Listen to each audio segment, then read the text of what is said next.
আমন্ত্রণ সবাইকে channel I সংবাদের সাথে আছি নুসরাত লাবণী। বিস্তারিত সংবাদের শুরুতেই জানাবো ফ্রেশ সংবাদ শিরোনাম। যৌন নিপীড়নের প্রতিবাদকারী নুসরাতের জানাজায় লাখো মানুষ, সোনাগাজীতে পারিবারিক কবরস্থানে দাফন। মাদ্রাসা অধ্যক্ষ সিরাজউদ্দৌলার বিরুদ্ধে যৌন হয়রানির আরও অভিযোগ, শাস্তির দাবিতে দেশ জুড়ে বিক্ষোভ।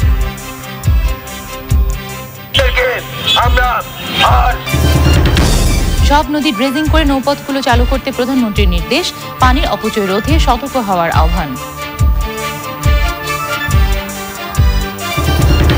ভারতের লোকসভা নির্বাচনে প্রথম ধাপে ভোট গ্রহণ শেষ, বৃহত্তম গণতন্ত্রের উৎসবে 7 ধাপে চলবে 1 মাসের বেশি। এবং পল্টন ময়দানে 3 দিনের লোকজ ক্রীড়া ও সাংস্কৃতিক উৎসব শুরু শুক্রবার, পুরস্কার পাচ্ছেন 7 তৃণমূল ক্রীড়া সংগঠন।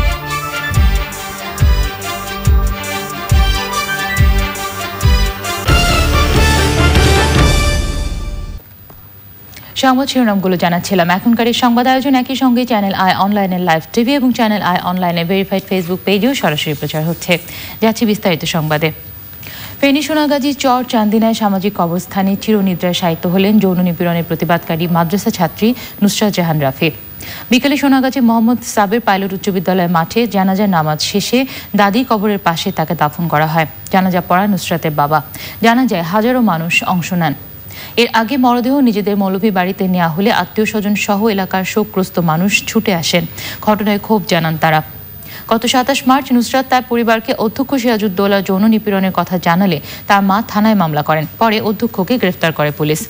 6 এপ্রিল নুসরাত তালিম পরীক্ষায় অংশ নিতে মাদ্রাসায় গেলে মামলা তুলে নিতে চাপ দিয়ে ব্যর্থ হয়ে তার গায়ে কেরোসিন দিয়ে আগুন দেয় দুর্বৃত্তরা।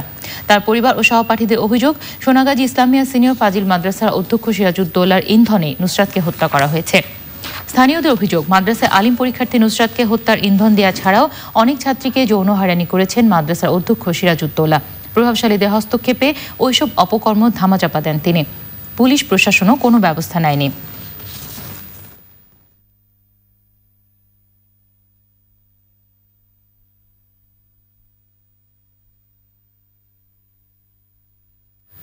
এর আগে ঢাকা মেডিকেল কলেজ হাসপাতালে নুসরাতের মরদেহ পরিবারের কাছে বুঝিয়ে দেওয়ার সময় এক বেদনাবিধুর পরিবেশের সৃষ্টি হয়। সে সময় দায়ীদের দ্রুত বিচারের দাবি জানান তার স্বজনরা। জান্নাতুল বাকিয়ার রিপোর্ট। যৌন নিপীড়নের বিরুদ্ধে এখন প্রতিবাদের বলিষ্ঠ এক প্রতীকের নাম নুসরাত জাহান রাফি। ঢাকা মেডিকেল কলেজের বার্ন ইউনিটে 6 দিন চিকিৎসাধীন থাকার পর বুধবার রাতে মৃত্যু হয় তার। চিকিৎসকদের সব ধরনের চেষ্টার পরও মৃত্যুর কোলে ঢলে পড়তে হয় তাকে। আপনারা জানেন যে ইনহেলেশন ইনজুরিটা হয় ভিতরে ফুসফুসের, সেটি আসলে প্রধান কারণ ছিল। কারণ এত পরিমাণ বার্ন হওয়ার জন্য বিশেষজ্ঞ চিকিৎসকরা যেটা বলেছেন যে আমরা তাকে আসলে সেভাবে আর রক্ষা করতে পারি নাই। সকালে ঢাকা মেডিকেল কলেজ হাসপাতাল মর্গে তার মরদেহের ময়না তদন্ত হয়।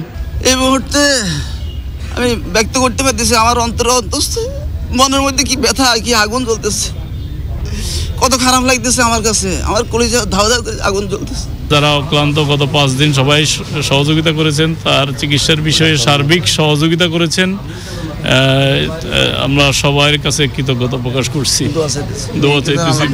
হাসপাতালে আসা ফেনীর বিশিষ্ট জনেরা বলেন, সোনাগাজী ফাজিল ইসলামিয়া মাদ্রাসার অধ্যক্ষ সিরাজউদ্দৌলার বিরুদ্ধে যৌন হয়রানির অভিযোগ নতুন নয়। এই ধরনের ধর্মীয় পেশায় যারা নিয়োজিত আছেন তাদের বিষয়গুলা জনসমক্ষে আসেও খুব কম, এবং আমরা অনেক ক্ষেত্রে ধর্মীয়ভাবে মনে করি যে হুজুরের বিরুদ্ধে আমরা কিছু একটা বলছি, এটা বড় পাপ না আমাদের হয়ে যাচ্ছে। এই সমস্ত ছোট ছোট বিষয়গুলো থেকে কিন্তু এই বড় বড় ঘটনার দিকে ধাবিত হয়। যাদেরকে মিছিলে নেতৃত্ব দিয়েছে অথবা মিছিলে যারা সহযোগিতা করেছে, এদেরকে অনেককেই ইতিমধ্যে গ্রেফতার করা হয়েছে। 27 তারিখেই আমি যখন এই প্রথম ঘটনাটি ঘটার পর যখন তাকে থানায় আটক করা হলো, আটকের পর স্টুডেন্ট সেই মাদ্রাসার আরও কয়েকজন স্টুডেন্টের জবানবন্দি নেওয়া হয়েছে। তারাও বিক্ষিপ্তভাবে তাদের বিভিন্ন সময়ের তার এই অপকর্মগুলো নিয়ে কথা বলেছেন। মাদ্রাসার অধ্যক্ষ সিরাজউদ্দৌলার লোকজনের হুমকি ধমকির পরও পুলিশ কেন নুসরাতের নিরাপত্তার ব্যবস্থা করেনি সেই প্রশ্নও তুলেছেন হাসপাতালে আসা ফেনীর মানুষ। জান্নাতুল বাকিয়া, চ্যানেল আই, ঢাকা। ফেনীর মানুষ বলছেন, মাদ্রাসা অধ্যক্ষ সিরাজউদ্দৌলার বিরুদ্ধে আগের অভিযোগগুলোর উপযুক্ত বিচার হলে তার লোকজন নুসরাতকে হত্যার সাহস দেখাতে পারত না। যৌন হয়রানি ছাড়াও সিরাজউদ্দৌলার বিরুদ্ধে আরও অনেক অভিযোগ তুলে ধরেছেন তারা। ফেনী থেকে রবিউল হক রবির পাঠানো তথ্য, ভিডিও চিত্রে সাদিয়া ওমরের রিপোর্ট। নুসরাত জাহান রাফির মৃত্যুর খবরের পর থেকেই সোনাগাজী শোকের জনপদ। যারা মাদ্রাসা অধ্যক্ষ সিরাজউদ্দৌলার পক্ষে মাঠে নেমেছিল তারা পালিয়ে গেছে। শোকার্ত পরিবারটির পাশে দাঁড়িয়েছে সর্বস্তরের মানুষ। মেয়েটা সবসময় ছোটকালে তুমি দেখাশোনা করতাম, সবসময় থাকতাম মেয়ের কাছে। মেয়ে খুব ভালো। মাইয়া যারা এটা দায়ী ছিল তার হায় হাসি চাই, যেন আমরা সুস্থ বিচার চাই। আর যারা এখনো তারা দোকান বাইরে ধরতে পারে না। স্থানীয়রা বলেন, প্রভাবশালীদের হস্তক্ষেপে আগের অপকর্মগুলো ধামাচাপা দিতে পেরেছে সিরাজউদ্দৌলা। পুলিশ প্রশাসনও তার বিরুদ্ধে কোনো ব্যবস্থা নেয়নি। নুসরাত জাহান রাফির হত্যায় জড়িতদের দৃষ্টান্তমূলক শাস্তির দাবিতে বিক্ষোভ সমাবেশ করেছে বিভিন্ন শিক্ষা প্রতিষ্ঠানের শিক্ষার্থীরা। Sadia Omar, Channel i. মাদ্রাসা অধ্যক্ষ SM সিরাজউদ্দৌলার এমপিও স্থগিত করতে নুসরাতের মৃত্যু পর্যন্ত অপেক্ষা করতে হয়েছে শিক্ষা মন্ত্রণালয়ের কারিগরি ও মাদ্রাসা বিভাগকে। সিরাজউদ্দৌলা 27 মার্চ গ্রেফতার হলেও ওই বিভাগ নিজে কোনো তদন্ত করেনি। তবে মাদ্রাসা শিক্ষকদের জন্য নতুন নির্দেশনা ঘোষণা করেছে মন্ত্রণালয় ও বোর্ড। মোস্তফা মল্লিকের রিপোর্ট। নুসরাত জাহান রাফি, মাঝপথেই থেমে গেল একটি জীবন। অথচ বাঁচার জন্য কতই না চেষ্টা করেছে মেয়েটি। আগুন লাগিয়ে দেওয়ার ঘটনার আগেও ফেনীর সোনাগাজী মডেল থানার পরিদর্শক মোয়াজ্জেম হোসেনের কাছে অধ্যক্ষ SM সিরাজউদ্দৌলার অপকর্মের কথা খুলে বলেছেন।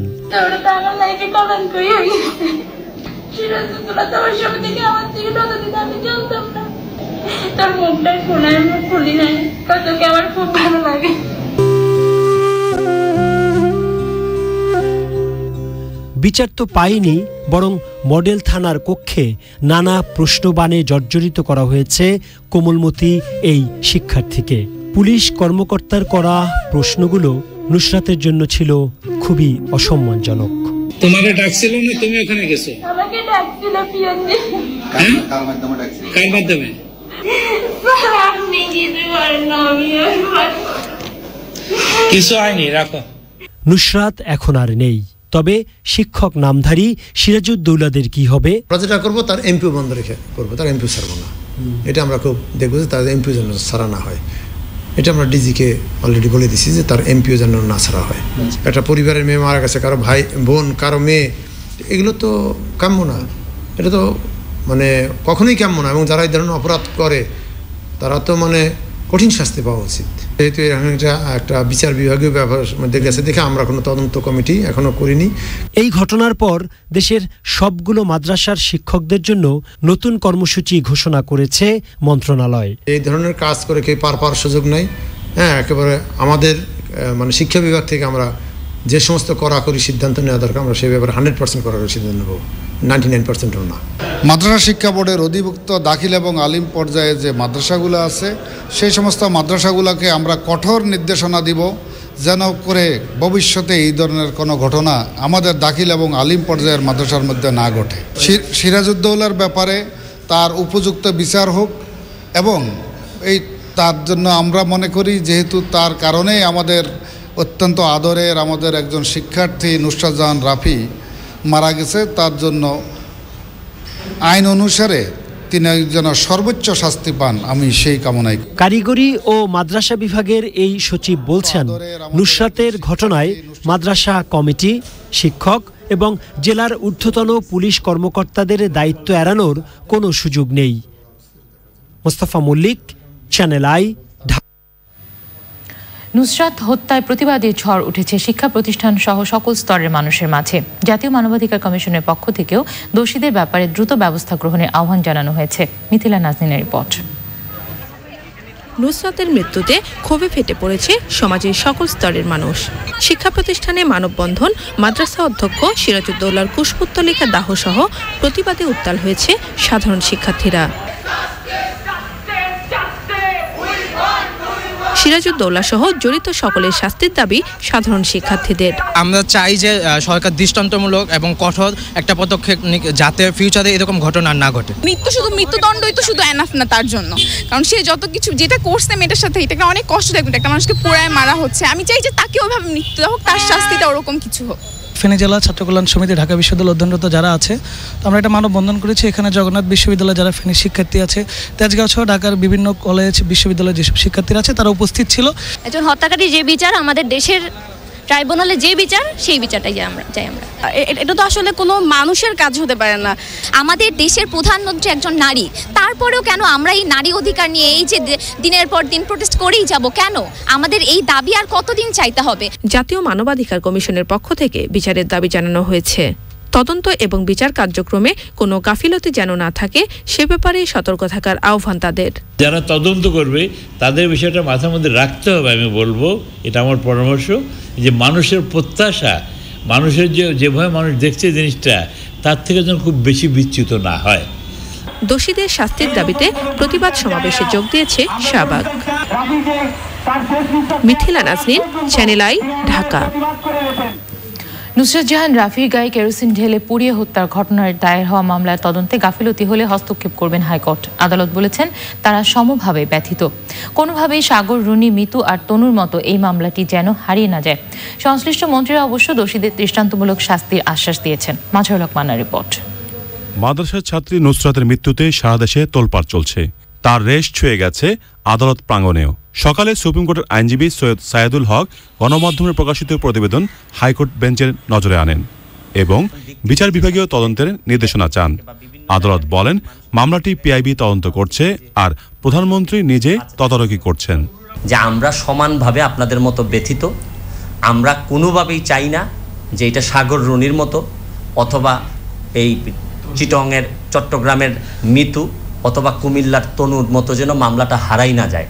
আমরা এটা বিচার দেখতে চাই এবং আপনারা একটু ভরসা রাখেন। তবে যে কোনো পর্যায়ে যদি কোনো ধরনের গাফিলাতি হয় আপনারা আসবেন, আমরা ইন্টারফেয়ার করব। এ বিষয়ে অ্যাটর্নি জেনারেল বলেন, এর চাইতে নির্মম ঘটনা আর হতে পারে না।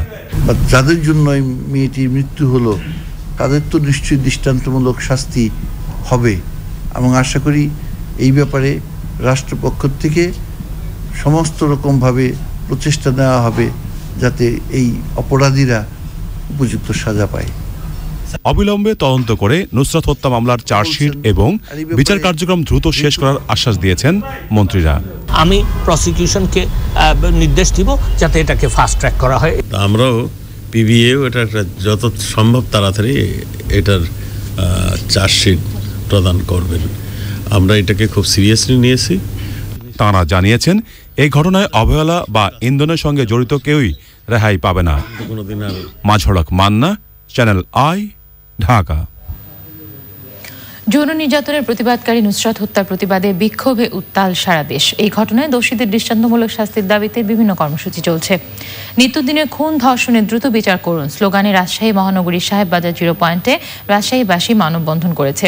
বক্তারা নুসরাত হত্যায় জড়িতদের দ্রুত বিচার ও ফাঁসির দাবি জানান। একই দাবিতে বিভিন্ন স্থানে প্রতিবাদ সমাবেশ, মানববন্ধন ও প্রতিবাদ হয়েছে।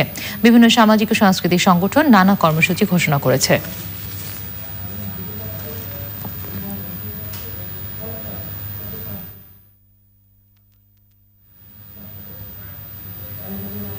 নদীতে বর্জ্য ফেলা এবং শিল্প কারখানার মাধ্যমে নদী দূষণ বন্ধের আহ্বান জানিয়েছেন প্রধানমন্ত্রী শেখ হাসিনা।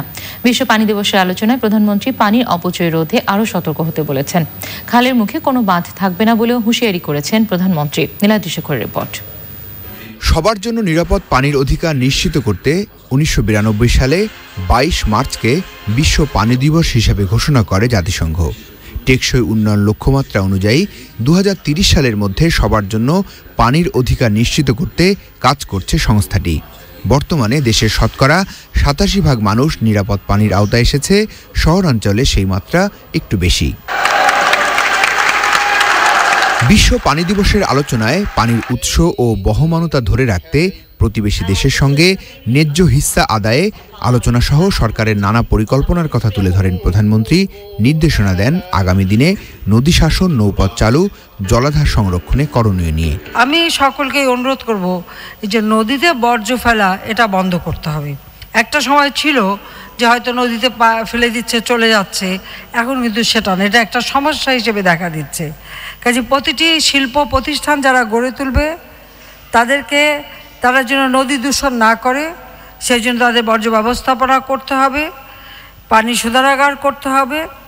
আর সেই সাথে সাথে এমনিও যারা হাঁটতে চলতে বা ব্যবহার করেন, কেউ যেন এই রাস্তাঘাট বা এখানে সেখানে বর্জ্য না ফেলে, সেদিকে বিশেষভাবে আমাদের দৃষ্টি দিতে হবে। যা হোক, এটা নিয়ে আমরা একটা কমিটিও করে দিয়েছি যে এই নদীগুলি উদ্ধার করা, পাড়গুলি উদ্ধার করা, এবং সেই সাথে কেউ যেন বর্জ্য ফেলতে না পারে সেইভাবে সয়েল সিস্টেমগুলিকে আমাদের মানে ট্রিটমেন্ট প্ল্যান্টের মাধ্যমে শোধিত করে দেওয়া, সেটা আমরা করার চেষ্টা করে যাচ্ছি। নদীর অবৈধ দখল উদ্ধার ও খালের মুখে বাঁধ না রাখার নির্দেশ দেন প্রধানমন্ত্রী। পানির অপচয় বন্ধে সবার সচেতনতা কামনা করেন শেখ হাসিনা। এই 1 লিটার পানি পরিশুদ্ধ করতে যে টাকা খরচ হয় সেটা বোধহয় অনেকের ধারণাই নাই, কিন্তু পানি ব্যবহারের সময় আমাদের সবাই মিতব্যয়ী হয় না।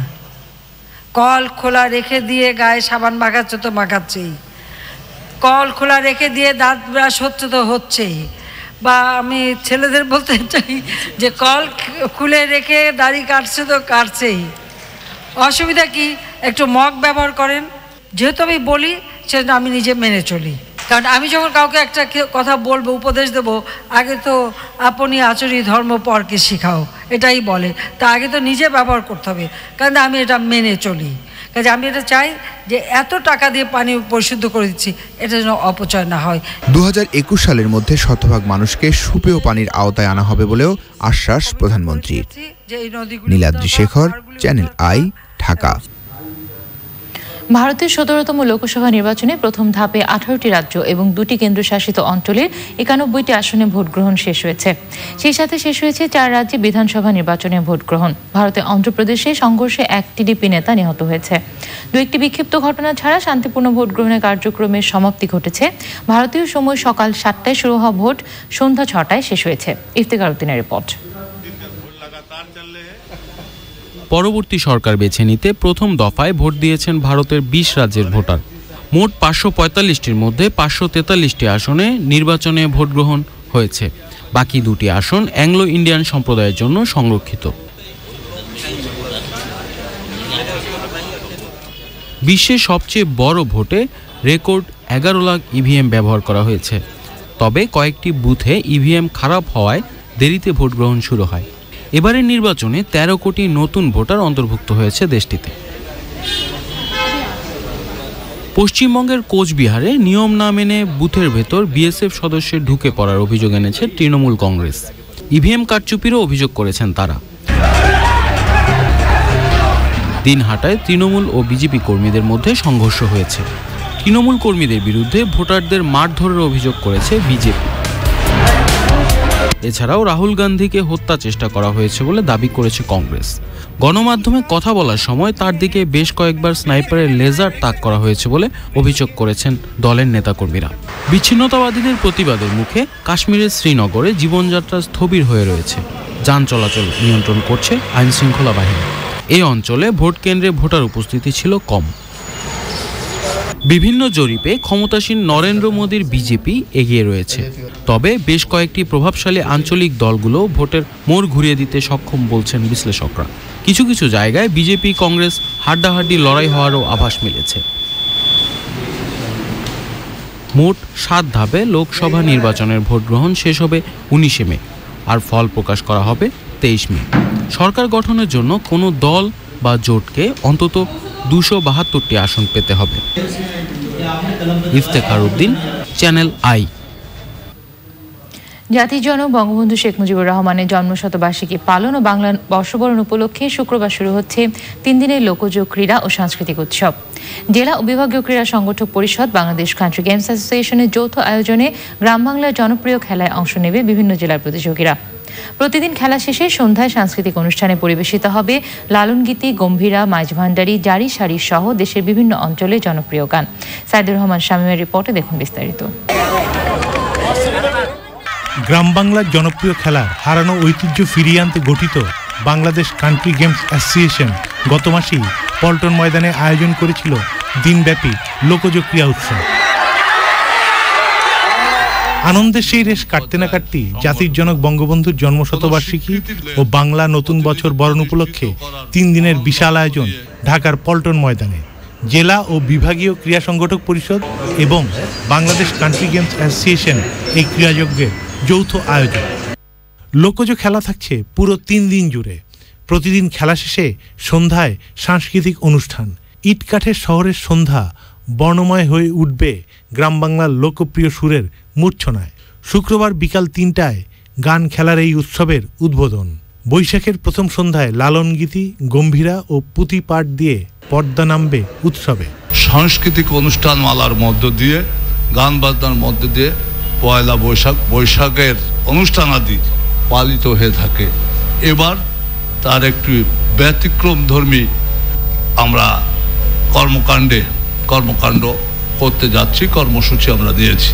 দেশের হারিয়ে যাওয়া খেলাগুলোকে সারা পৃথিবীর সামনে তুলে ধরার স্বপ্ন দেখালেন কৃষি ও গণমাধ্যম ব্যক্তিত্ব এবং কান্ট্রি গেমস অ্যাসোসিয়েশনের সভাপতি শাইখ সিরাজ। গ্রাম বাংলার প্রতিটি খেলার সাথে জড়িয়ে আছে জাতির সংগ্রামী ইতিহাস। খুব কম দেশই আছে এরকম যারা এতগুলো ঐতিহ্যবাহী বিষয় নিয়ে তাদের স্বাধীনতাকে আয়ত্তে এনেছে। খেলাধুলা তার মধ্যে একটা। জব্বারের বলি খেলা আমরা শুনি, কিন্তু জব্বার নামের সেই ব্যক্তিটি সেই ব্রিটিশ ভারতীয় আন্দোলনের প্রতিবাদ হিসেবে তরুণদের ভেতরেই কিন্তু প্রতিবাদ তৈরি করার জন্যই এই খেলাটি প্রবর্তন করেছিল। রণপা আমরা অনেকেই ভুলতে বসেছি, সেই বাসের উপরে হেঁটে হেঁটে যাওয়া, সেটাও কিন্তু প্রতিবাদী একটি বিষয় ছিল। আর ছোটদের ভেতরে আপনি এই দাঁড়িয়াবান্ধা, বউচি, এগুলোর ভেতরেও কিন্তু শিশু মনে দুটো, একটা হচ্ছে শক্তি আর একটা হচ্ছে তার নিজেকে জাগিয়ে তোলার অদম্য ইচ্ছা। খেলাধুলাগুলো শুধুই মাত্র খেলাধুলা ছিল না, এগুলি এক ধরনের রূপক প্রতিবাদ হিসেবে কাজ করত। সেই খেলাধুলাগুলোকে আমরা আবার পুনরুজ্জীবিত করতে চাচ্ছি। তৃণমূলের নিবেদিত প্রাণ সংগঠকদের অবদানের স্বীকৃতি দেওয়ার কথা জানিয়েছেন আয়োজকরা। আমরা প্রথমবারের মতো একটি ব্যতিক্রমধর্মী উদ্যোগ আমরা গ্রহণ করেছি। বাংলাদেশের ক্রীড়াঙ্গনের মূল চালিকা শক্তি কিন্তু তৃণমূল সংগঠকরা, যারা গ্রামগঞ্জে, যারা নিজেদের অর্থে খেয়ে না খেয়ে, যারা এই খেলাধুলাকে পৃষ্ঠপোষকতা করে, যারা আজকের বাংলাদেশের ক্রীড়াঙ্গনকে একটা পর্যায়ে নিয়ে এসেছেন এবং আন্তর্জাতিক পর্যায়ে বাংলাদেশকে পরিচিত করেছেন। 3 দিনের এই ক্রীড়া উৎসব সম্প্রচার করবে media partner channel I. Saidur Rahman Shamim, channel I, Dhaka. Dish লাইনের নামের সিরিয়ালে বাংলাদেশের চ্যানেলগুলি আগে নেওয়ার নির্দেশ দিয়েছেন তথ্যমন্ত্রী ডক্টর হাসান মাহমুদ। তথ্য মন্ত্রণালয়ের সভাকক্ষে কেবল অপারেটরদের সংগঠন কবে নেতাদের সঙ্গে প্রথম বৈঠকে এই নির্দেশ দেন তিনি। সম্প্রচারের ক্ষেত্রে স্থানীয় বিজ্ঞাপন ছাড়া ক্লিন ফিড প্রচারেরও আহ্বান জানান তিনি। তথ্যমন্ত্রী জানান, বিশ্বের বিভিন্ন দেশে কেবল টিভি সংক্রান্ত আইন ও বিধি মেনে চলা হয়, বাংলাদেশেও তার বাস্তবায়ন করা হবে।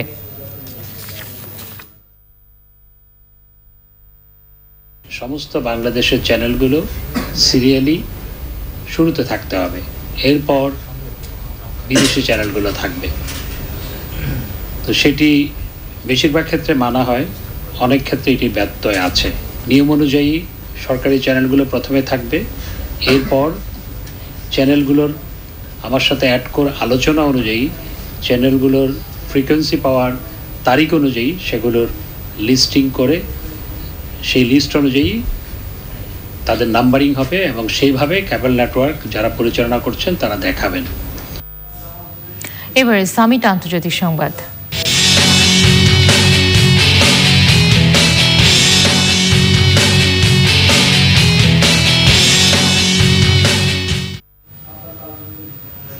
উইকিলিক্সের সহ প্রতিষ্ঠাতা জুলিয়ান অ্যাসাঞ্জের রাজনৈতিক আশ্রয় ইকুয়েডর প্রত্যাহার করে নেয় লন্ডনের সেদেশের দূতাবাস থেকে তাকে গ্রেফতার করেছে যুক্তরাজ্যের পুলিশ। ইকুয়েডর প্রেসিডেন্টের দাবি, অ্যাসাঞ্জ একের পর এক আন্তর্জাতিক আইন লঙ্ঘন করায় তার রাজনৈতিক আশ্রয় বাতিল করা হয়েছে। তবে এক টুইট বার্তায় এই অভিযোগ অস্বীকার করেছে উইকিলিক্স। লন্ডন পুলিশ জানিয়েছে, ইকুয়েডর অ্যাসাঞ্জের রাজনৈতিক আশ্রয় প্রত্যাহার করে নেয় সে দেশের রাষ্ট্রদূতের আমন্ত্রণে দূতাবাসে গিয়ে তাকে গ্রেফতার করা হয়েছে। আদালতে আত্মসমর্পণ না করা পর্যন্ত তিনি পুলিশ হেফাজতে থাকবেন। খুব শিগগিরই তাকে আদালতে নেওয়া হবে বলেও জানিয়েছে লন্ডন পুলিশ। তবে ইকুয়েডর দূতাবাস ছাড়তে অস্বীকৃতি জানিয়েছেন জুলিয়ান অ্যাসাঞ্জ। বলেছেন, দূতাবাস ত্যাগ করলে গোপন তার বার্তা প্রকাশের অপরাধে তাকে জিজ্ঞাসাবাদের জন্য যুক্তরাষ্ট্রে পাঠানো হবে। 7 বছর আগে সুইডেনে যৌন হয়রানির অভিযোগে দায়ের করা এক মামলায় ওই দেশে ফেরত না যেতে লন্ডনে ইকুয়েডর দূতাবাসে আশ্রয় নেন অ্যাসাঞ্জ। যদিও প্রয়োজনীয় সাক্ষ্য প্রমাণের অভাবে এরই মধ্যে ওই মামলা প্রত্যাহার করে নেওয়া হয়েছে। নিটল টাটা, বিশেষ সংবাদ।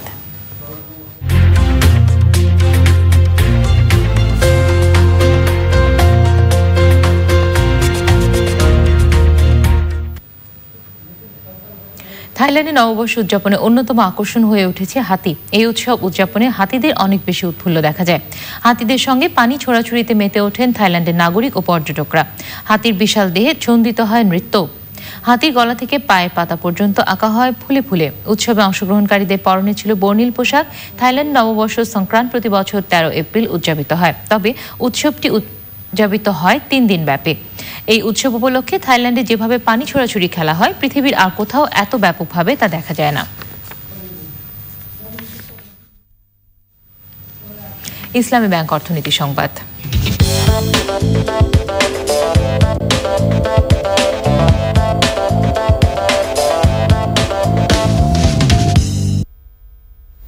যুক্তরাষ্ট্রের রাজধানী ওয়াশিংটন ডিসিতে বিশ্বব্যাংক IMF এর সদর দপ্তরে শুরু হয়েছে সংস্থা দুটির বসন্তকালীন বৈঠক।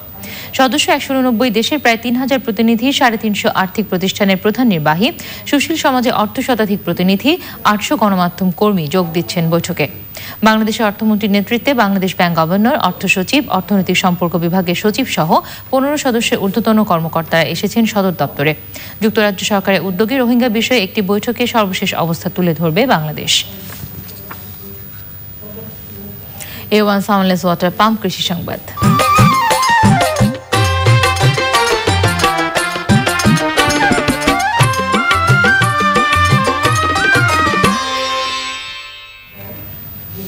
নেত্রকোনার হাওড়াঞ্চলে বোরো ধানে চিটা দেখা দিয়েছে। সারা বছরে একমাত্র ফসলের উৎপাদন খরচ ওঠা তো দূরের কথা, ব্যাংক ঋণ পরিশোধ করায় কৃষকের জন্য দুর্ভোগ হয়ে পড়েছে। জাহিদ হাসানের পাঠানো তথ্য, ভিডিও চিত্রে সুদীপ্ত মাহমুদের রিপোর্ট। নেত্রকোনার মদন মোহনগঞ্জ, খালিয়াজুড়ি উপজেলা সহ 5 উপজেলা নিয়ে হাওড়াঞ্চল সহ পুরো জেলায় এবার 1,84,650 হেক্টর জমিতে বোরো ধান আবাদ হয়েছে। BR28 জাতটির চাষ হয়েছে সবচেয়ে বেশি। কৃষক জানান, জমিতে 90 ভাগ ধান রোপণের পর ফসলে চিটা দেখা দেয়। 28 ধান রোপণ করছে, 28 ধানের মাধ্যমে আপনার কোনো চাল নাই, সমস্ত ধান চুষা হয়ে গেছে। ধানেতে কি হয়ে গেছে এটা বলার মতো না। ধানের ভিতরে চাল নাই,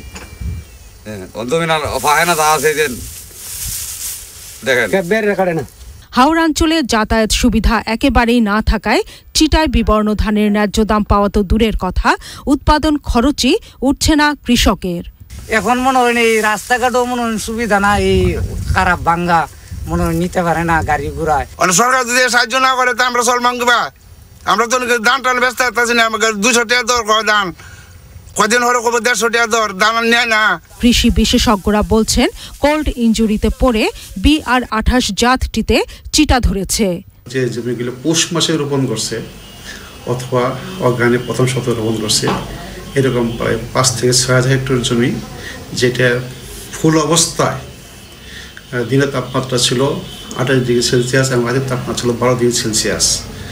এই কারণেই ওই জমিগুলি চিটা হওয়া হয়েছে বলে আমাদের বিজ্ঞানীরা বলছে, এবং আমরাও মাঠ পরিদর্শনকারী এবং কৃষকের সাথে কথা বলে আমরা এই তথ্যগুলি পেয়েছি। ধানে চিটা দেখা দেয়ায় পাকা ধানের ভেতর চাল পাননি কৃষক। Sudipta Mahmud, channel I. এখন দেখবেন প্রকৃতি সংবাদ।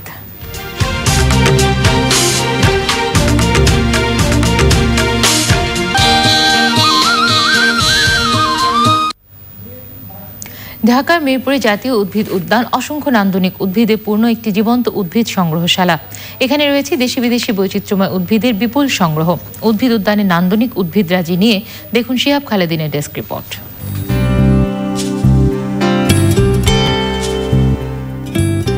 একটি দেশের বৈচিত্র্যময় উদ্ভিদরাজি সংরক্ষণে উদ্ভিদ উদ্যান গুরুত্বপূর্ণ স্থান হিসেবে বিবেচিত। বাংলাদেশের সবচেয়ে বড় উদ্ভিদ সংগ্রহশালা হিসেবে পরিচিত জাতীয় উদ্ভিদ উদ্যানে প্রায় 950 প্রজাতির 68,000 উদ্ভিদ সংরক্ষিত রয়েছে। বিভিন্ন প্রজাতির দেশীয় উদ্ভিদের পাশাপাশি ভিনদেশি উদ্ভিদও স্থান পেয়েছে এ উদ্যানে। উদ্ভিদের প্রজাতিগত বৈচিত্র্য সংরক্ষণের পাশাপাশি নান্দনিক উদ্ভিদের সমারোহে আকর্ষণীয় হয়ে উঠেছে পুরো উদ্যান।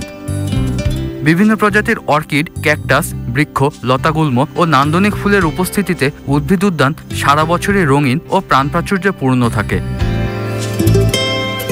এখানকার উল্লেখযোগ্য নান্দনিক উদ্ভিদের মধ্যে রয়েছে অশোক, নাগেশ্বর, নাগলিঙ্গম, রক্তকাঞ্চন, রাজ অশোক, মণিমালা, রুদ্রপলাশ, ট্যাবে বুইয়া, অপরাজিতা, নীলমণিলতা, বিভিন্ন জাতের গোলাপ ও অন্যান্য ফুলের উদ্ভিদ।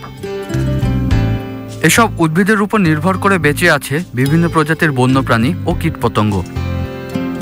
এছাড়া নান্দনিক উদ্ভিদরাজির সমারোহে শিশু কিশোরেরা যেমন উদ্ভিদ সম্পর্কে জানতে পারছে, তেমনি সাধারণ দর্শনার্থীরাও আনন্দ ও প্রশান্তির ছোঁয়া পেয়ে থাকেন। তাই উদ্ভিদ উদ্যানের নান্দনিক উদ্ভিদগুলো সংরক্ষণ ও উদ্ভিদের প্রজাতিগত বৈচিত্র্য বৃদ্ধির মাধ্যমে ভালো রাখা সম্ভব উদ্যানের সামগ্রিক পরিবেশ। শিহাব খালেদিন, প্রকৃতি ও জীবন ডেস্ক, চ্যানেল আই। উদ্ভিদ উদ্যানের নান্দনিক উদ্ভিদরাজি নিয়ে বিস্তারিত প্রতিবেদন দেখবেন আজ রাত 11:30 প্রকৃতি ও জীবন অনুষ্ঠানে। এবারে পপুলার লাইফ ইন্স্যুরেন্স বাণিজ্য সংবাদ।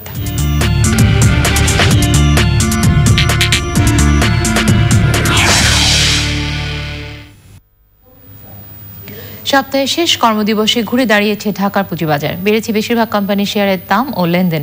ঊর্ধ্বমুখী প্রবণতার মধ্য দিয়ে শুরু হয় ঢাকা স্টক এক্সচেঞ্জের কর্মদিবস। এই সূচকের উত্থান পতনের মধ্য দিয়ে চলে লেনদেন। দিন শেষে ডিএসইএক্স সূচক আগের দিনের চেয়ে প্রায় 65 পয়েন্ট বেড়ে 5326 পয়েন্টে দাঁড়ায়।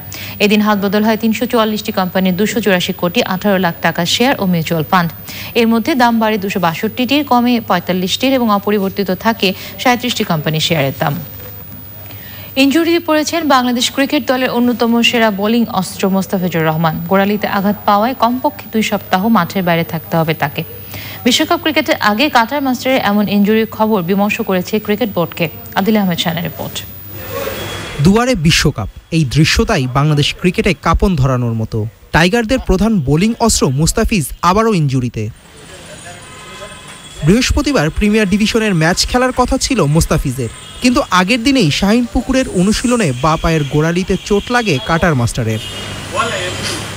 প্রিমিয়ার লিগ দূরে থাক, বিশ্বকাপের স্বপ্নই পড়েছে শঙ্কায়। আপাতত 2 সপ্তাহ মুস্তাফিজকে থাকতে হবে মাঠের বাইরে। ক্রিকেট বোর্ডের চিকিৎসক দেবাশিস চৌধুরী নিশ্চিত করেছেন প্রাইমারি স্কোয়াড ঘোষণার পরপর শুরু হতে যাওয়া টাইগারদের বিশ্বকাপ ক্যাম্পে থাকছেন না মুস্তাফিজ। সেটা তেমন খারাপ কিছুর অস্তিত্ব ধরা পড়েনি, তো বাট যেহেতু সামনে অনেক লম্বা খেলা আছে, তো আমরা ওকে কনজারভেটিভ ওয়েতে আপাতত ম্যানেজ করব। তো আপাতত আজকেও আমরা ওকে রিভিউ করেছি। নেক্সট 2 উইক্সের জন্য ও complete partial weight bearing rest নেবে। যখন ন্যাশনাল লেভেলের ক্যাম্প হবে তখন ওর পুনর্বাসন প্রক্রিয়ার মধ্যেই থাকবে। শুরুতে হয়তো স্কিলে অংশগ্রহণ করতে পারবে না। শুধু মুস্তাফিজ একা নন, ছোটখাটো ইনজুরির সমস্যায় আছেন টিম টাইগার্সের আরও একাধিক সদস্য। তাদের ব্যাপারেও আপডেট জানিয়েছেন দেবাশিস চৌধুরী। রিয়াদ ওর রিহাবের প্রোগ্রামের মধ্যে দিয়ে আছে। ও আপাতত ওর ব্যাটিং প্র্যাকটিস করছে এবং সব ধরনের শট ও খেলতে পারছে। সাইফুদ্দিন এখন এই মুহূর্তে খেলার মধ্যেই আছে এবং ফিটনেস জনিত কারণেও খেলা থেকে কিন্তু দূরে নেই। ইনজেকশনের ব্যাপারে এই মুহূর্তে আমরা চিন্তা করছি না। 22 এপ্রিল ঢাকায় শুরু টাইগারদের কন্ডিশনিং ক্যাম্প। বিশ্বকাপের আগে আয়ারল্যান্ডে ত্রিদেশীয় টুর্নামেন্টে 7 মে বাংলাদেশের প্রথম ম্যাচের প্রতিপক্ষ West Indies. Adil Ahmed Shan, Channel I, Dhaka. শেষ করছি আমাদের এখনকার সংবাদ আয়োজন। ধন্যবাদ সবাইকে।